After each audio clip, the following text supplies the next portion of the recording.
आज की 50 ताज़ा सबसे बड़ी खबरों के लिए सबसे पहले चैनल को सब्सक्राइब कर लें। इस वक्त शिक्षकों के वेतन को लेकर सबसे बड़ी खबर आ रही है। होली से पहले बकाया वेतन का भुगतान करने की मांग की गई है। बिहार राज्य प्राथमिक शिक्षक संघ सदर अनुमंडल के उप प्रधान सचिव राकेश कुमार सिंह व पचरुखी अंचल सचिव जयप्रकाश सिंह ने होली से पहले शिक्षकों की फरवरी महीने का वेतन भुगतान करने की मांग जिला शिक्षा पदाधिकारी और डीपीओ स्थापना से की है। शिक्षक नेता द्वारा कहा गया है कि पूर्व का बकाया वेतन भी इसी के साथ हो जाना चाहिए। जीओबी मद में राशि जिले में उपलब्ध है, एसएसए की आवंटन की जाए। दूसरी बड़ी खबर आ रही है, राज्य सरकार से कार्रवाई रिपोर्ट तलब किया है। पटना हाई कोर्ट के समक्ष राज्य में बड़ी तादाद में फर्जी डिग्रियों के आधार पर नियुक्त शिक्षकों की बहाली मामले पर सुनवाई हुई।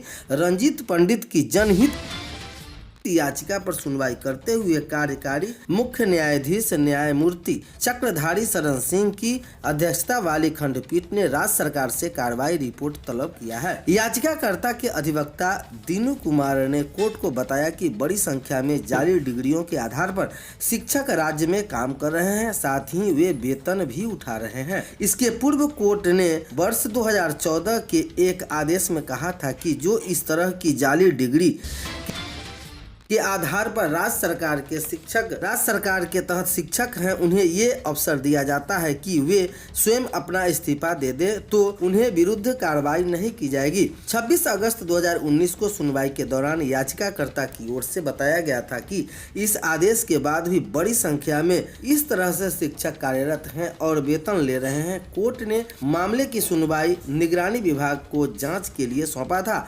उन्हें इस तरह के शिक्षकों को ढूंढ निकालने का निर्देश दिया था। 31 जनवरी 2020 के सुनवाई के दौरान निगरानी विभाग ने कोर्ट को जानकारी दी कि राज्य सरकार द्वारा इनके संबंधित रिकॉर्ड की जांच कर रही है, लेकिन अभी भी 1,10,000 से अधिक शिक्षक के रिकॉर्ड उपलब्ध नहीं है। साथ ही यह भी पाया गया कि 1316 शिक्षक बिना वैध डिग्री के नियुक्त किए गए। कोर्ट ने इस मामले को काफी गंभीरता से लिया। कोर्ट ने संबंधित विभागीय सचिव से हलफनामा दायर कर स्थिति का ब्यौरा देने का निर्देश दिया था। सोमवार को कोर्ट ने इन मामले को सुनवाई करते हुए राज्य सरकार को अगली सुनवाई में अब तक की गई कार्रवाई का ब्यौरा तलब किया है। इस मामले पर अगली सुनवाई अब 13 मार्च 2023 को की जाएगी। विधानमंडल के संयुक्त बैठक को राज्यपाल ने किया संबोधित। कहा, राज्य सरकार शुरू से न्याय के साथ विकास के सिद्धांत पर चल रही है। सभी वर्गों के बहुमुखी विकास के लिए जातीय गणना। 38 मिनट के अभिभाषण में राज्य सरकार के कार्यों व योजनाओं पर प्रकाश डाला। कहा, राज्य के सभी क्षेत्रों एवं सभी वर्गों के उत्थान के लिए सरकार सतत प्रयत्नशील है। महिला सशक्तिकरण प्राथमिकता में है। राज्यपाल ने कहा कि किसानों की आर्थिक उन्नति और महिला सशक्तिकरण राज्य सरकार की पहली प्राथमिकताओं में है। इसे लेकर व्यापक योजनाओं पर कार्य किया जा रहा है। महिला सशक्तिकरण के लिए सबसे पहले पंचायती राज संस्थानों और नगर निकायों में उन्हें 50% का आरक्षण दिया गया। इसके अतिरिक्त महिला पुलिस थानों की स्थापना और महिला बटालियन का गठन। पुलिस की नौकरी में 35% आरक्षण दिया गया। कृषि रोड मैप बनाकर किसानों की आय में वृद्धि के लिए कार्य किए जा रहे हैं।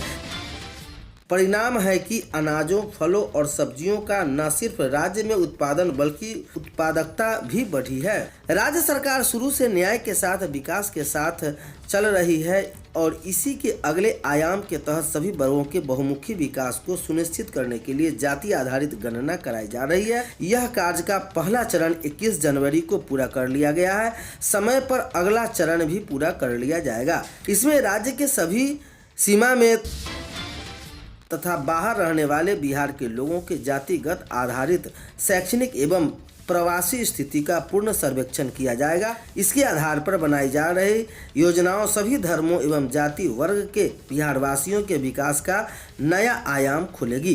राज्यपाल राजेंद्र विश्वनाथ आर्लेकर सोमवार को विधानमंडल के बजट सत्र के पहले दिन संयुक्त बैठक को संबोधित कर रहे थे। विधानमंडल के विस्तार भवन में सेंट्रल हॉल में राज्यपाल ने 38 मिनट के अपने अभिभाषण में राज्य सरकार के पिछले वर्षों में किए गए कार्यों और आगे की योजनाओं पर विस्तार से प्रकाश डाला। उन्होंने कहा कि न्याय के साथ विकास के मूल मंत्र को ध्यान में रखते हुए राज्य के सभी क्षेत्रों एवं सभी वर्गों के उत्थान के लिए सरकार सतत प्रयत्नशील है। अपराध और भ्रष्टाचार बर्दाश्त नहीं किया जाएगा। राज्यपाल ने कहा कि अपराध और भ्रष्टाचार बर्दाश्त नहीं होगा। राज्य सरकार ने हमेशा सुशासन और न्याय के साथ विकास पर जोर दिया है। अपराध पर नियंत्रण को योजनाबद्ध तरीके से काम हो रहा है। 74 करोड़ से राज्य के थानों में सीसीटीवी कैमरे लगाए गए हैं। सभी जिला व 40 अनुमंडल न्यायालयों में कैमरे लगाने की स्वीकृति भी दी गई है। सीधी नियुक्ति के 75,443 अतिरिक्त पुलिस के पदों पर सृजित हुआ है। बिहार पुलिस सेवा संवर्ग के 91 पदों पर 2022 में नियुक्ति की गई और 181 नए पदों पर सृजन किया गया है। भ्रष्टाचार के खिलाफ जीरो टॉलरेंस नीति का काम किया जा रहा है। 2022 में रिश्वत लेते पकड़े के 52 मामले, धनार्जन के 29 व पद दुरुपयोग के 3 मामले दर्ज किए गए हैं। बेटियों का नामांकन सकल नामांकन अनुपात बेटों से ज्यादा है। प्रारंभिक कक्षा में 4.1% और नामांकन बढ़ा है। प्रारंभिक शिक्षा में घट रहा लैंगिक अंतराल भी। बिहार में माध्यमिक शिक्षा के क्षेत्र में लड़कियों का सकल नामांकन अनुपात लड़कों से अधिक हो गया है। यह खुलासा बिहार आर्थिक सर्वेक्षण 2022-23 में हुआ है। यह रिपोर्ट सोमवार को बिहार विधानमंडल के दोनों सदन में पेश हुआ। रिपोर्ट में कहा गया कि प्रारंभिक और माध्यमिक शिक्षा में लड़कियों की भागीदारी में ऐसी प्रगति का मुख्य श्रेय राज्य सरकार के अनेक कार्यक्रमों को जाता है।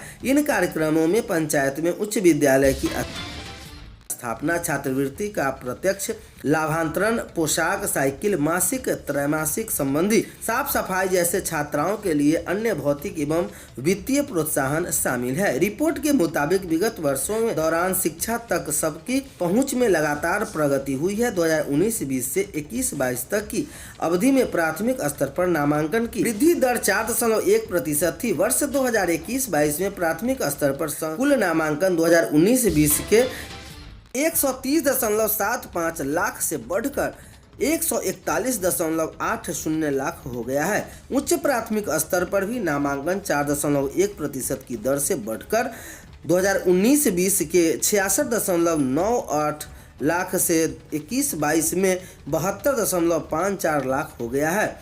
इस तरह प्राथमिक और उच्च प्राथमिक विद्यालयों को मिलाकर कुल नामांकन 2019-20 के 197.73 लाख से 4.1% से बढ़कर अब 2021-22 में 214.33 लाख हो गया है। इस अवधि में अनुसूचित जाति के विद्यार्थियों का नामांकन 5.3% और अनुसूचित जनजातियों के विद्यार्थियों का नामांकन 6.9% की दर से बढ़ा है।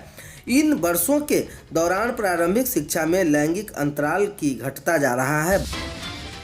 वर्ष 2021-22 में प्रारंभिक स्तर पर लड़कों का कुल नामांकन 109.75 लाख था, जो लड़कियों के 104.58 नामांकन से थोड़ा ही अधिक है। रिपोर्ट के अनुसार लिंग और निवास के अनुसार